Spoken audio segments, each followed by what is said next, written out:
রাহমাতাল লিল আলামিনের মার উপরে উইরা গেলে বেয়াদবি হবে। আমিনা বলেন সকল পাখিরা আমার দুই পাশে গুইরা যায়, আমি আমেনাকে সালাম জানাইয়া যায়। কি আশ্চর্য! আমিনা বলেন আচ্ছা কি আমি সন্তানের মা হব, আমার তো এমন কোনো অনুভব হয় না। আমিনা কয় একদিন গভীর রাত্রে নিরিবিলি বসে আমি দেখতেছিলাম পেটে সন্তান আছে কিনা। কয় খালি বলে সন্তানের মা হব, কই আমি তো কোনো অনুভব করি না, বোঝা না, ভারী না, বড় না, ব্যাপারটা কি। একদিন লক্ষ্য করে পেটের দিকে তাকাইয়া দেখি পেটের ভিতর থেকে একটা নূরের জ্যোতি বাহির হইতেছে। আল্লাহু আকবার! এমন কড়া নূরের জ্যোতি যার দিকে আমি আমেনা চাইয়াই থাকতে পারি না।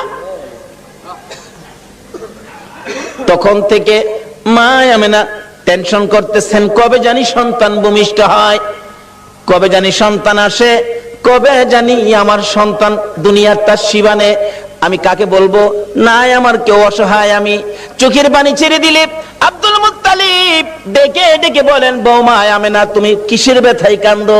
বাবাকে খবর পাইলাম আমার নাকি সন্তান হবে। ও বাবা, আমার যে কেউ নাই, কে আমার পাশে থাকবে? সঙ্গে সঙ্গে আব্দুল মুত্তালিব নিজের দাসী উম্মে আইমানকে পাঠাইয়া দিলেন, আমেনার সাথে সাথে থাকো।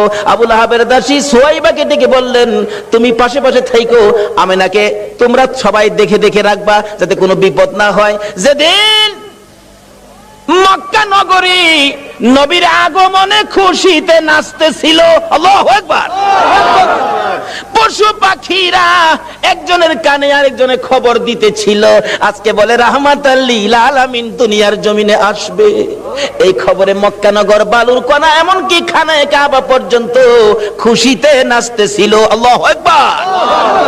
আব্দুল মুত্তালিব বলেন, আমি ওই দিন সন্ধ্যার সময় খানায়ে কাবার দরজার পাশে বসে বসে কাঁদতেছিলাম। ও খানায়ে কাবার মালিক, আমার বৌমা আমেনা অসহায়, সন্তান হবে, তুমি কিন্তু আমার বৌমাকে সাহায্য করো।